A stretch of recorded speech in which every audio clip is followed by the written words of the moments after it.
This week, Charlie Kirk received the Presidential Medal of Freedom. After his death, students across the country wanted to honor him.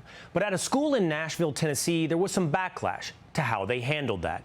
A spokesperson at Lipscomb Academy says a small group of Academy students wore red ties to honor Charlie Kirk. While this was out of dress code, they were not disciplined, but they were asked to remove the ties. Since then, the school reportedly issued an apology, and it says it worked with students to plan a future chapel focused on being bold and impactful in their faith.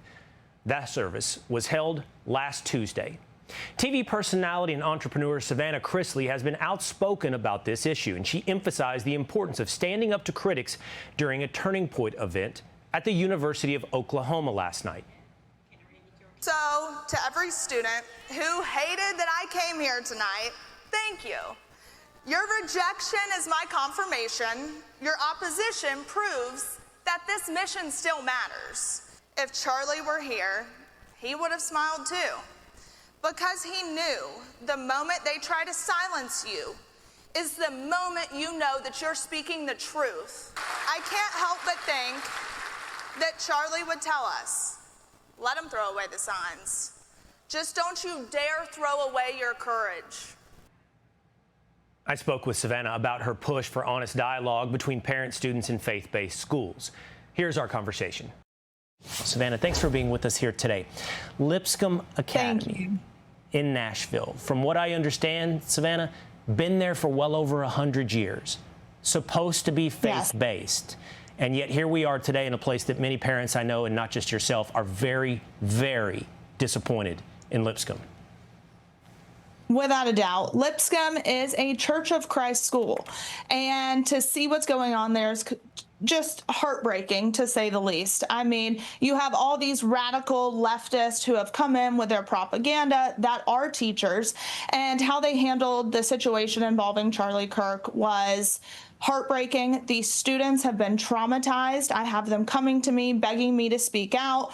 I even went to the head of the school and asked for a meeting. And finally, after a few days, they agreed to have a meeting, but met me with their general counsel and tried to get me to sign an NDA. Incredible. How do you explain this, Savannah? I was curious, so I looked into this, because I do believe that what you're experiencing at Lipscomb is not an isolated incident, that you're seeing it across the country in a lot of schools and how they handled students looking to remember Charlie Kirk. So I was curious at Lipscomb, how did they handle George Floyd? And we did see this, posts from the schools. They wrote, "I write to you this evening with a sense of deep sadness and as we respond to the tragic and inexcusable deaths of George Floyd, Ahmaud Arbery, and Breonna Taylor. It follows similar recent instances when the lives of Black Americans have been wrongfully taken by revealing continuing injustice and inequality in our nation, and the Lipscomb community stands clearly on the side of respect and love. We are completely intolerant of racial abuse and injustice for all." And I had a lot of people in my world ask me, where are the emails after Charlie Kirk was assassinated? How do you explain the difference in how they respond to George Floyd versus Charlie Kirk?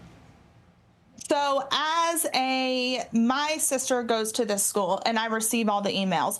We did not receive an email until maybe 2 weeks after Charlie's death, and they were still beating around the bush. Never one time did they condemn violence against Charlie Kirk. Never one time did they say that they were standing with these students in the morning of Charlie Kirk, and that's where my issue came from. If you're going to say that all lives matter, then Charlie's life matters just as much as George Floyd's did when they sent out all these resources for these children.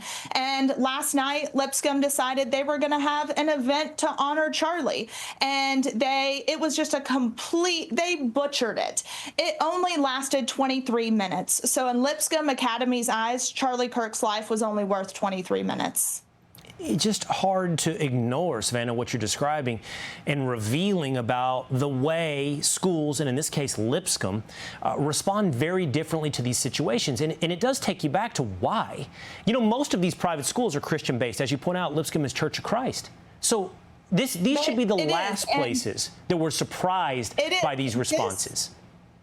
Yes, this should be the last place. But when you have people such as Dr. Candace McQueen and Brad Schultz running this school, Brad Schultz wrote his college dissertation on DEI in private Christian schools and how he was supposedly, allegedly, candidate for this, how he supported this, and that's what he wanted. So for me, that is an issue. This is a Church of Christ school. We should be teaching these children to have a voice, and we should be respecting their voice. They should never be afraid to show up to school. And unfortunately, that's where kids are now. They're afraid of showing up. You have Dr. Savage, who these kids feel intimidated by. And then you had teachers showing up wearing all black in protest. And there was a protest held at the school. A single parent wasn't notified. And there was a teacher inviting children to this protest because Dr. Savage got demoted, which in reality he didn't. He got promoted over the academics of the entire school. Really quick, Savannah, is this what parents want? Is this what donors want at Lipscomb? This is not what parents want. This is not what donors want. We wanted Charlie's life to be honored for exactly what it was. I mean, he stood for family, faith, and freedom. And Lipscomb University receives federal funding. They received $4.8 million in 2023. So I think Linda McMahon needs to look into exactly what Lipscomb University and Lipscomb Academy is teaching, because they're having their staff members read books on how to be an anti-racist and how white supremacy still exists. It does make you wonder, if you're not serving your students, if you're not serving the interest of parents, if you're not serving the interests of donors, whose interest exactly are you serving at some of these private schools, most notably Lipscomb? Before you go, Savannah, you said a couple of months ago, now isn't the right time to run for Congress. You're obviously passionate about this going on right there outside of Nashville. So has anything changed? As of now, it has not. I've definitely spoken with some friends in the political world, and that is a goal of mine. It is a dream of mine. It's just, when is the right time? Is it when Marsha Blackburn runs for governor and wins that seat? Or is it a different time? So who knows? I believe that God's got a plan for everything, and Charlie has inspired me to continue to stand up, stand strong in my faith, stand strong in my beliefs. So who knows? Okay. Well, hopefully we'll know. Maybe we'll know first. Savannah Chrisley, thank you so much. Thank you so much for your time today, Savannah. Hey, it's Will Cain. Click here to subscribe to the Fox News channel on YouTube. It's the best way to get our latest interviews and highlights. And click to subscribe to the Will Cain podcast for full episodes right now.